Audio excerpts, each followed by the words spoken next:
Good morning. We are the biggest and most popular organic foods company in the entire world.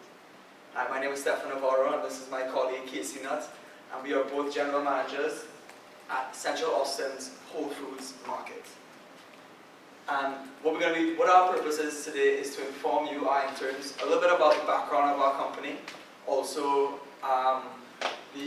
where we get our produce, what stance we take on the coalition of locally workers, and also a little bit how we impact our community and how that impact actually helps us in the long run.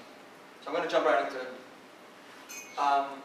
So in 1980 is the first time when we opened our doors. We were actually founded by these two people, John Mackey and Renee Lawson, and what they did is they realized that Austin was ready for a supermarket and not really these small local organic stores. So what they did so they joined up with actually two more people, Craig Weller and Mark Skiles, and what they did is that they joined two of their own companies, Safeway Natural Foods and also Clarksville Natural Grocery, to make Whole Foods one. But as soon as they opened, it was an immediate success. Like, there were huge sales.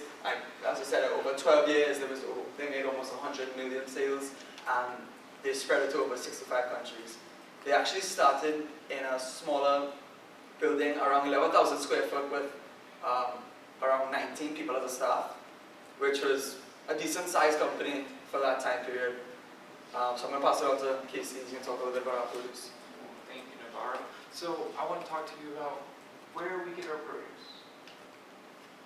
So we only get in-season products in different countries, and we're located over 64 different countries. We also do partnerships with locally owned vendors and producers. So this is very great because we know that their qualities, they are meeting our quality standards. It's all organic, and money and revenue is going back into the public, which is very, very, very good. Also, we have ecology sustainability. This is not produce. This is mainly for fish populations. We want to keep them well, especially in cod, haddock, and stuff. And we have new startup programs and helping hands for different vendors and locals that need the help, which is very important to keeping the revenue going. We also are partnered with the Immolation Workers, the Coalition of Milwaukee Workers. They're migrant farm workers who pick our foods. These are the people that are working in that 30-degree weather, and they're just working their butts off. And what this is we're paying 1 penny per pound more of tomatoes, as an example, in Florida. Other companies like Publix did not sign this, and they're not giving them the extra penny, which is roughly about $1 million more just for the tomatoes in our department, which is not a lot. We make over 600 million. We're great. Also, we're just dedicated to ending their quality conditions. We want to eliminate the modern day slave workers.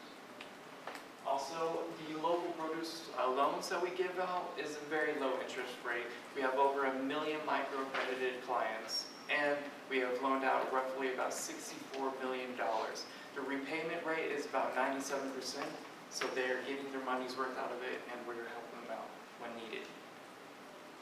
Future benefits for us. We want to create strong relationships with our local vendors, helping our community, giving money back to them, and providing our customers with quality foods. That is all that we are about. We're whole foods, whole people, whole planet. That's why we are the #1 Whole Foods store in the entire world, per our website. And per New York Times, we actually have the 35.4% gross margin, keeping it very healthy, have great, great profits in that department. And 64 of our products from the locally grown farmers is from the local. We represent them, we're representing them, they're representing us. We want to have a good community, we have a positive outlook. I'm going to hand it over to him so he can conclude this. Alright, so we talked a little bit about the background of our company. We spoke a little bit about where our produce actually comes from and what stance we take on these workers that have come in. A lot of other companies, they are smaller companies and Whole Foods that had issues with that Immokalee workers, and they did not actually sign that until later on, and that was kind of a little iffy thing for them, but we were there and we did that immediately, and we got a lot of credit for that. We also talked a little bit about how we impact our community and how that actually helps us, and hope you learned a lot. Thank you. Any questions?